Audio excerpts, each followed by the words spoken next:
Pembacaan Alkitab tanggal 22 Oktober tahun 2024, hari ke-296. 1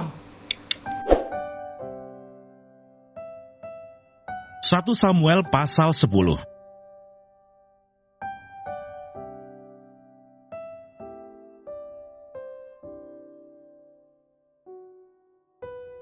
Saul menjadi raja dengan undian. Kemudian Samuel mengerahkan bangsa itu ke hadapan Tuhan di Mizpah.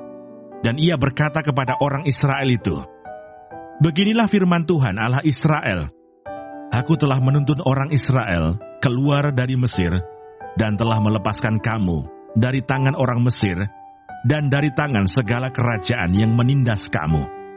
Tetapi sekarang kamu menolak Allahmu yang menyelamatkan kamu dari segala malapetaka dan kesusahanmu dengan berkata, 'Tidak, angkatlah seorang raja atas kami.' Maka sebab itu, berdirilah kamu di hadapan Tuhan, menurut sukumu dan menurut kaummu." Lalu Samuel menyuruh segala suku Israel tampil ke muka, maka didapati suku Benyamin. Sesudah itu, disuruhnyalah suku Benyamin tampil ke muka, menurut kaum keluarganya. Maka didapati kaum keluarga Matri. Akhirnya disuruhnyalah kaum keluarga Matri tampil ke muka seorang demi seorang. Maka didapati Saul bin Kis. Tetapi ketika ia dicari, ia tidak diketemukan. Sebab itu ditanyakan pula lah kepada Tuhan, "Apa orang itu juga datang kemari?" Tuhan menjawab, "Sesungguhnya ia bersembunyi di antara barang-barang. Berlarilah orang ke sana dan mengambilnya dari sana." Dan ketika ia berdiri di tengah-tengah orang-orang sebangsanya, ternyata ia dari bahu ke atas lebih tinggi daripada setiap orang sebangsanya. Dan Samuel berkata kepada seluruh bangsa itu, "Kamu lihatlah orang yang dipilih Tuhan itu, sebab tidak ada seorang pun yang sama seperti dia di antara seluruh bangsa itu." Lalu bersoraklah seluruh bangsa itu demikian, "Hidup raja!" Kemudian Samuel menguraikan kepada bangsa itu tentang hak-hak kerajaan, menuliskannya pada suatu piagam, dan meletakkannya di hadapan Tuhan. Sesudah itu Samuel menyuruh seluruh bangsa itu pulang, masing-masing ke rumahnya. Mazmur 37.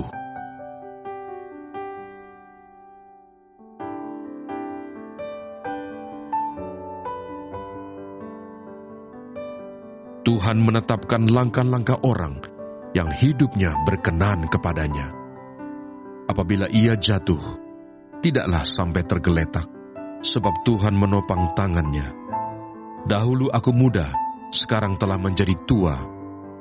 Tetapi tidak pernah kulihat orang benar ditinggalkan, atau anak cucunya meminta-minta roti.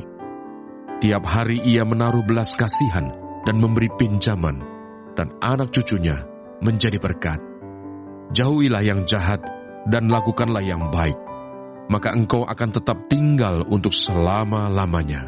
Sebab Tuhan mencintai hukum, dan ia tidak meninggalkan orang-orang yang dikasihinya. Sampai selama-lamanya mereka akan terpelihara, tetapi anak cucu orang-orang fasik akan dilenyapkan. Orang-orang benar akan mewarisi negeri dan tinggal di sana senantiasa. Mulut orang benar mengucapkan hikmat, dan lidahnya mengatakan hukum. Taurat Allahnya ada di dalam hatinya, langkah-langkahnya tidak goyah. Orang fasik mengintai orang benar dan berikhtiar membunuhnya. Tuhan tidak menyerahkan orang benar itu ke dalam tangannya. Ia tidak membiarkannya dinyatakan fasik pada waktu diadili. Nantikanlah Tuhan dan tetap ikutlah jalannya. Maka ia akan mengangkat engkau untuk mewarisi negeri, dan engkau akan melihat orang-orang fasik dilenyapkan. Aku melihat seorang fasik yang gagah sombong, yang tumbuh mekar seperti pohon aras Libanon. Ketika aku lewat, lenyaplah ia. Aku mencarinya, tetapi tidak ditemui. Perhatikanlah orang yang tulus dan lihatlah kepada orang yang jujur. Sebab pada orang yang suka damai akan ada masa depan. Tetapi pendurhaka-pendurhaka akan dibinasakan bersama-sama. dan masa depan orang-orang fasik akan dilenyapkan. Orang-orang benar diselamatkan oleh Tuhan. Ia adalah tempat perlindungan mereka pada waktu kesesakan. Tuhan menolong mereka dan meluputkan mereka. Ia meluputkan mereka dari tangan orang-orang fasik dan menyelamatkan mereka, sebab mereka berlindung padanya.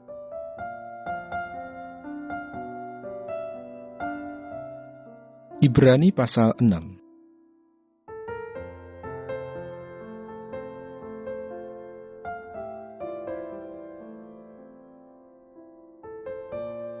Sebab ketika Allah memberikan janjinya kepada Abraham, ia bersumpah demi dirinya sendiri, karena tidak ada orang yang lebih tinggi daripadanya. Katanya, "Sesungguhnya aku akan memberkati engkau berlimpah-limpah, dan akan membuat engkau sangat banyak."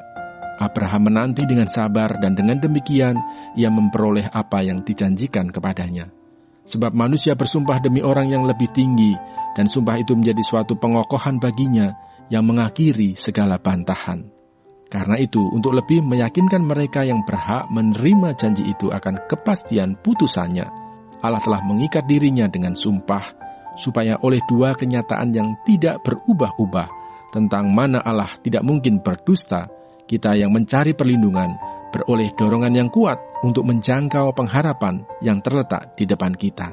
Pengharapan itu adalah sauh yang kuat dan aman bagi jiwa kita, yang telah dilabuhkan sampai ke belakang tabir, di mana Yesus telah masuk sebagai perintis bagi kita ketika ia, menurut peraturan Melkisedek, menjadi imam besar sampai selama-lamanya.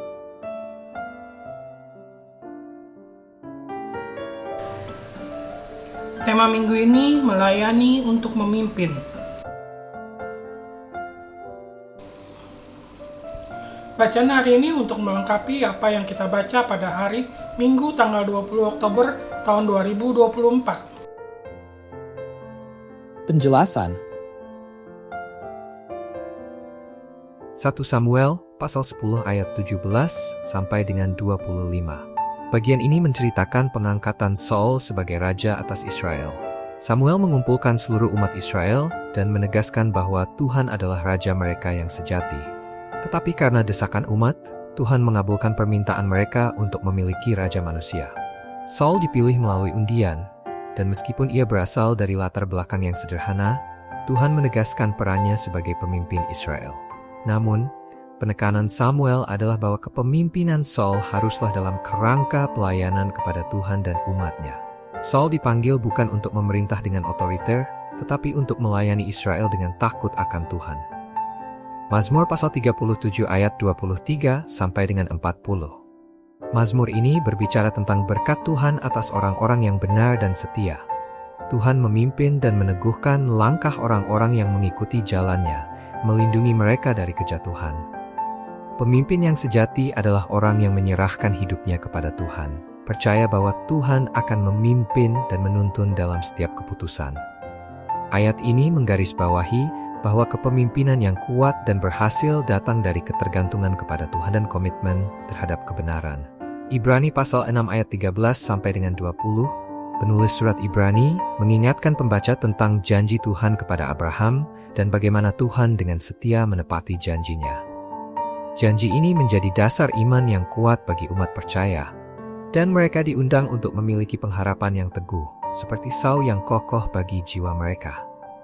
Dalam konteks kepemimpinan, bagian ini mengajarkan bahwa pemimpin yang sejati melayani dengan dasar iman dan pengharapan kepada janji-janji Tuhan. Kepemimpinan yang melayani juga harus dipenuhi dengan ketekunan dan keyakinan dalam pemeliharaan Tuhan. Renungan. Dalam 1 Samuel pasal 10 ayat 17 sampai dengan 25 menceritakan Saul diangkat menjadi raja atas Israel atas desakan bangsa itu. Namun, Samuel mengingatkan bahwa Tuhan tetaplah raja yang sejati. Saul dipilih bukan karena kekuatannya sendiri, tetapi karena panggilan Tuhan untuk memimpin.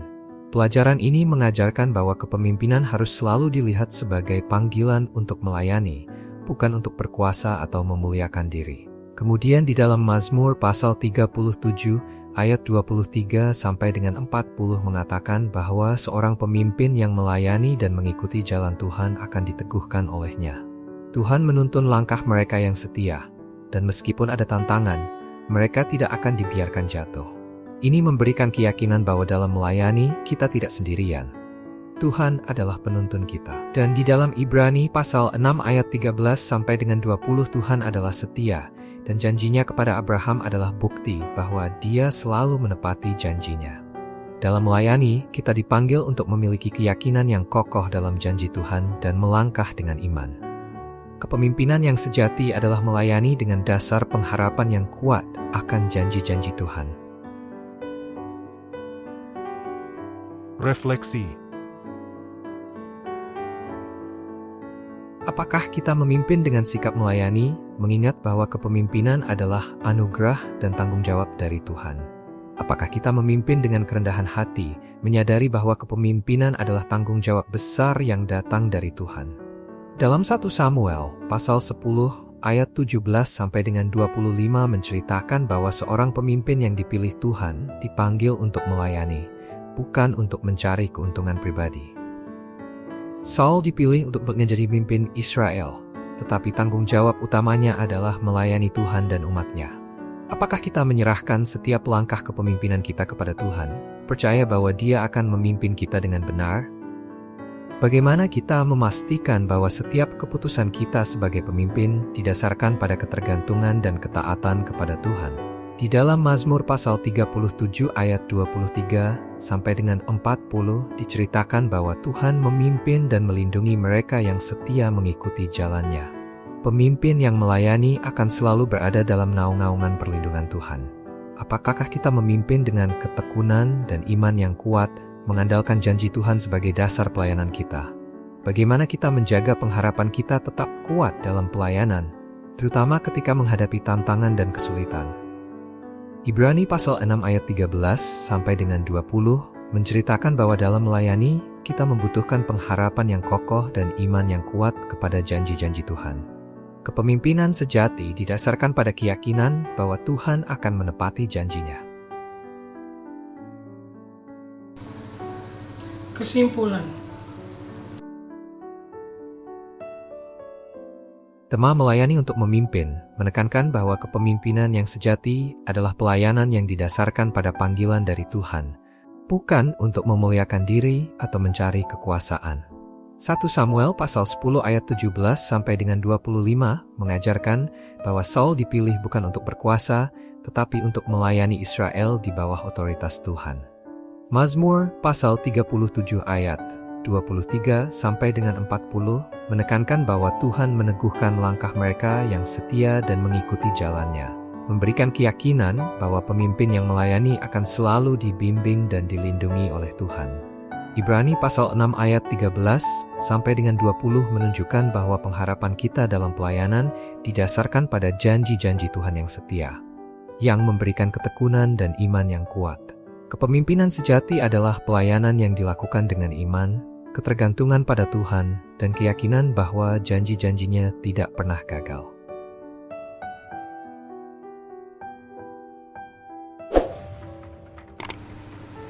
Terima kasih, Tuhan Yesus memberkati. Amin.